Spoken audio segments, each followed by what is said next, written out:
Hey guys, welcome to the Moxie Gaming channel. I'm thrilled to introduce you to the newest game in town, Outerplane. If you're a beginner and looking for the best way to get started, look no further. In today's video, I've got you covered with the ultimate guide to Outerplane, including the global best tier list and reroll guide. Don't forget to hit the like and subscribe button to keep up with our latest gaming updates. So, let's dive into the world of Outerplane. Is Outerplane worth playing? Absolutely. You gotta know that the developer, Smilegate Holdings, has already made a classic game, Epic 7.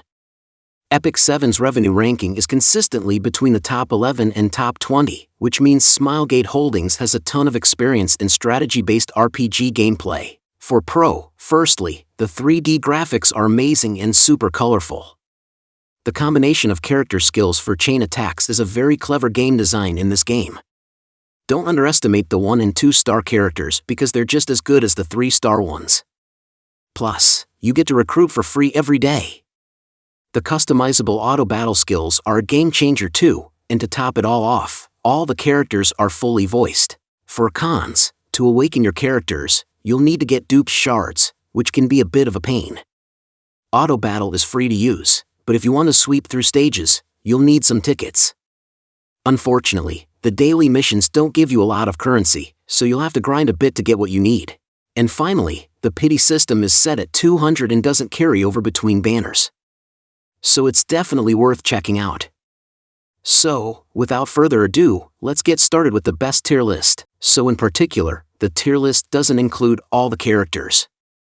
In my opinion, I only list characters that are worth taking time to gain and training. Well, let's talk about S tier first, Maxwell, a 3-star dark elemental hero that is classified as a mage in-game. Honestly, Maxwell wasn't originally my top pick, but I want to share with you all that he's actually the easiest 3-star character for F2P players to get. You can even get him for free. After re-rolling 20 times, I finally managed to get him. So, I want to remind everyone that when it comes to the Start Dash banner, you should definitely re-roll until you get Maxwell. Now, let's talk more about Maxwell. He definitely stands out as one of the core damage dealers whose abilities are AoE targeted. The only character to do so, Maxwell has multipliers that aren't bad either. His basic attack is an AoE targeted damaging skill that also grants him an increased attack buff for 2 turns. Maxwell's second active ability, Mana Converter, is an AoE targeted ability that provides him with 3 stacks of Revelation of Truth buff. It also decreases the duration of buffs on enemies by 1 turn. His true damage potential is seen when he ramps up his stacks of Revelation of Truth. Upon being full at 5, he penetrates 30% of the target's defense with his ultimate ability, Bless All Mages. Valentine, she is one of the best characters in the game if you're looking for a reliable DPS. What sets her apart is her supportive abilities that allow her to increase the priority of the ally with the highest attack by 20%. Her second skill, Lucky or Die, is even more impressive as it boosts DPS with increased critical hit rate and increased critical hit damage for 3 turns each. Finally, her ultimate ability, My Bloody Valentine, is an AoE attack that deals damage to all enemies while decreasing their priority by 40%. On the other hand, Veronica is one of the best offensive defenders in the game. Valentine, she is also recruited through the initial selective summons completely for free. Her basic attack is a single targeted damaging skill that can inflict a taunt debuff on the enemy for 1 turn. Moreover, if she has an increased defense buff on herself while using the basic attack, Veronica also triggers a dual attack with the ally having the highest attack. Veronica's third active ability, Endurance Cannon, is an AoE targeted damaging skill that removes 1 buff from all enemies before striking them. This ability also provides all allies with an increased defense buff for 3 turns. Fona, a 3-star wind elemental hero who's classified as a striker. Rona's basic attack is called Rose Slash, which deals wind elemental damage to the targeted enemy and 1 more random enemy. The amount of damage she does scales according to her own maximum HP. Her second ability, Tidal Wave, is an AoE targeted damaging skill that damages all enemies and heals herself for 15% of the damage dealt. The amount of damage dealt is proportional to her own maximum HP. Rona's third ability, End of the World, is another AoE targeted skill that deals wind elemental damage to all enemies with a 70% chance of inflicting a reduced defense debuff for 2 turns. The amount of damage dealt is proportional to her own maximum HP and inversely proportional to the number of enemies. Saren, a 3-star wind elemental hero that is classified as the best healer in-game, period. Moreover, she's given for free by completing the beginner missions. Saren removes 1 debuff from all allies after dealing damage to a single target with her basic ability Power of Light. She can also heal a chosen ally according to her own max HP with her second active ability Gaze Upon Us. Saren's true potential can be seen in her ultimate ability Arise, which instantly refills the targeted ally's HP to 100%, reduces their skill cooldown by 2 turns, and grants them 100% priority. Next, let's talk about A tier, Francesca, a 3-star striker hero in the game whose element is dark. Francesca has the highest base attack among all heroes, which makes her a heavy hitter with some great single-targeted damaging skills. Her first skill, Pretzel, deals dark elemental damage to the enemy and has a 50% chance of inflicting 2 stacks of bleeding for 2 turns each. Next up is her skill Pilgrimage, which also deals dark elemental damage to the enemy, but has a 100% chance of inflicting 2 stacks of bleeding for 2 turns each. If this attack is successful in inflicting bleeding, Francesca will follow up by attacking the same enemy again. Lastly, her third ability 9-inch Nails is another single-targeted damaging skill that deals dark elemental damage to the enemy and has a 100% chance of removing all buffs from the enemy. If the target is already bleeding, this skill will deal even more damage. Veronica, a 3-star water-type hero in the game, and she's classified as the best defender. Players can obtain her through normal recruit, selective summons, or her own raid-up banner. Veronica is considered one of the best defenders in the game and can be used in various team compositions. Her basic skill, Battlefield Commander, deals water elemental damage to the enemy and has a 70% chance of inflicting a taunt debuff for 1 turn. If Veronica has an increased defense buff, she can also do a dual attack with the ally who has the highest attack. Her second ability, Commander's Resolve, is a passive skill that provides a shield to the ally with the lowest current HP percent at the end of Veronica's turn. The strength of the shield is based on Veronica's own max HP. This passive ability also removes 2 debuffs from Veronica at the start of her turn.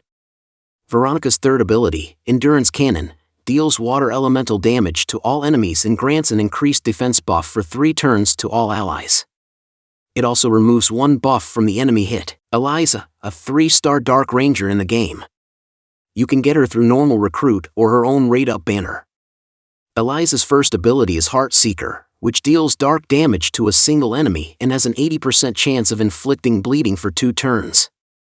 Her second ability, Bloody Roar, has a passive effect that increases damage taken by enemies with bleeding by 15% and an active effect that deals AoE dark damage to all enemies and has a 100% chance of inflicting bleeding for 2 turns. Finally, Eliza's third ability, Pure Blood Archdemon, deals AoE dark damage to all enemies, removes 2 buffs from them, and reduces the defense of enemies with bleeding by 50%. Alice is a great damage dealer that can deal good damage but lacks anything extra which many of the other DPS in the tiers above bring to the table. Alice's basic attack is a plain single-targeted damaging ability that also provides her with an evasion buff for 2 turns. She deals AoE targeted damage and removes 1 buff from all enemies with her second active ability Hatter's Teacup. Her ultimate ability Alice in Wonderland is yet another AoE targeted damaging spell that inflicts unbuffable debuff on all enemies hit for 3 turns each. Laplace, a 3-star water elemental hero in the game, and she's a mage. You can get Laplace either by normal recruit or through her own banner. Laplace's basic attack is Aquasphere, which does water elemental damage to a single target and has a 50% chance of inflicting speed down debuff for 2 turns. Her second skill, Water Spout, is also a single-targeted damaging skill that deals water elemental damage to the target and has a 50% chance of inflicting attack down debuff for 2 turns. Additionally, Laplace grants a barrier buff to all allies for 2 turns, and the strength of the barrier is based on her own attack. Laplace's third skill, Grand Blue Punishment, is a single-targeted damaging skill that deals water elemental damage to the target. This skill deals more damage based on the number of debuffs the target has. Furthermore, if Laplace manages to defeat the enemy with this skill, she will instantly get another turn. Beth attacks an enemy and has a 50% chance to increase the caster's ability to penetrate enemy defenses for 2 turns. Deals damage that penetrates 30% of the target's defense when attacking. Inflicts fixed damage equal to 3% of the target's max health if they are suffering from bleeding. Attacks all enemies and has a 60% chance to inflict bleeding on them for 2 turns. Deals additional damage if the caster's ability to penetrate enemy defenses is currently increased. Reduces the effectiveness of healing received. Takes damage at the beginning of each turn based on the caster's attack power. Chain passive effect is only triggered when the hero acts first. And then, B tier, Leo, a 3-star light hero who plays as a defender in the game. Leo can be obtained through normal recruit or his own raid-up banner. His first skill, Justice's Quad Strike, is a single target attack that deals light elemental damage to the enemy and gives him a barrier for 2 turns. The barrier's strength is based on his defense stat. His second skill, Courageous Protection, is an AoE buff that grants himself evasion for 3 turns and all allies a barrier buff for 3 turns. Again, the strength of the barrier depends on Leo's defense stat. His third skill, Loving Justice Dive, is an AoE attack that deals light elemental damage to all enemies and gives all allies a resilience buff for 2 turns and an invulnerability buff for 1 turn. Noah attacks a single enemy and gains 1 Kaiser energy if used during the caster's turn. When using burst level 2 or 3, all preceding level effects will be applied. If Kaiser Knuckle scores a critical hit during the caster's turn, Kaiser Cannon will activate as an additional attack. Attacks all enemies, dealing damage based on the target's max health and gains an additional 1 Kaiser energy. Increases critical hit chance for 2 turns and attacks all enemies. Consumes all Kaiser energy to deal extra damage based on the target's max health if there are 5 or more Kaiser energy. Chain Finish Effect, recovers 25 chain points after attacking. Finally, if you haven't pulled any 3-star characters but don't want to reroll, I recommend some 2-star characters that are suitable for early game. They are given for free at the beginning to encourage team building and to help in progression. Dolly. Her skill is called Action Points Gain and it has a cooldown of 3 turns. When used, it reduces the target's accuracy by 50% and their speed by 30%. It also has a 100% chance to reduce all enemies' speed and accuracy for 3 turns. Alpha. Her skill is called Weakness Strike, which has an action points gain of 25 and a weakness gauge reduction of 2. This skill reduces the target's evasion by 50% and attacks all enemies with a 100% chance to reduce the target's evasion for 2 turns. It also has a 70% chance to inflict stun on the target for 1 turn. If Alpha uses burst level 2 or 3, the effects of all preceding levels will be applied. Additionally, after attacking, Alpha has a 100% chance to reduce the target's defense for 2 turns as a skill chain companion effect. Iris. At the start of her turn, she takes damage based on the caster's attack. Her attacks ignore defense and have a 70% chance of inflicting burn for 2 turns on a single target. When she attacks all enemies, she has a 50% chance of inflicting burn twice on each target for 2 turns. And if you use her burst skill at level 2 or 3, all the effects of the preceding levels will be applied. Lane. She can attack an enemy and increase the caster's attack for 2 turns. When using burst level 2 or 3, the effects of all preceding levels will be applied.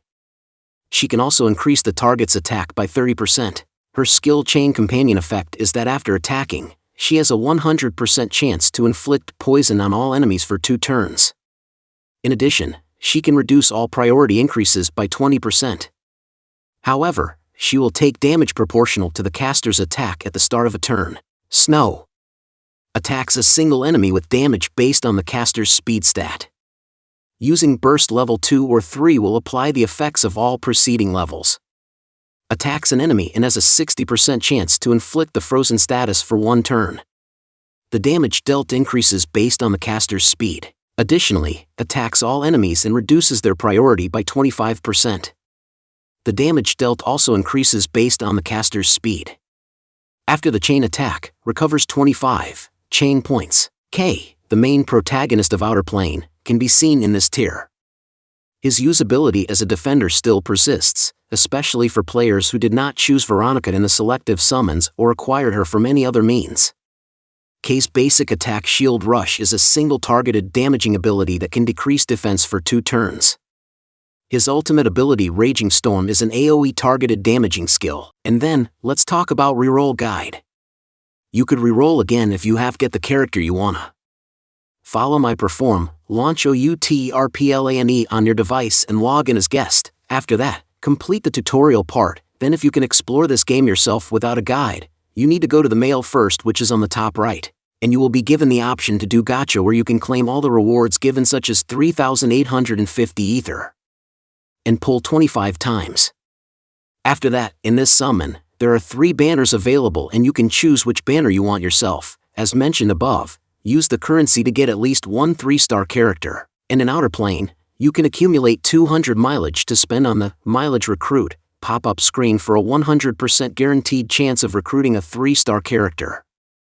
If you manage to get the character you want, you can bind an account. If you are unsatisfied with the gacha, tap Settings, delete your game data and reroll again. For a gacha rate, 3-star characters rate is 2%, 2-star characters rate is 19%, 1-star characters rate is 79%. Get easy-to-use skills and easy-to-use characters so that you can progress even in the early stages of the game. It goes without saying that the above list reflects on my opinions. While I recommend picking the S-tier characters, you are urged to use the ones you are comfortable with. This allows you to explore new options and master every character in Outerplane, and wish you all luck for taking the victory through your battles. And I'll leave the timestamps down in the description. Don't forget to follow, like and share my channel. Thank you for watching this video. See you next vid.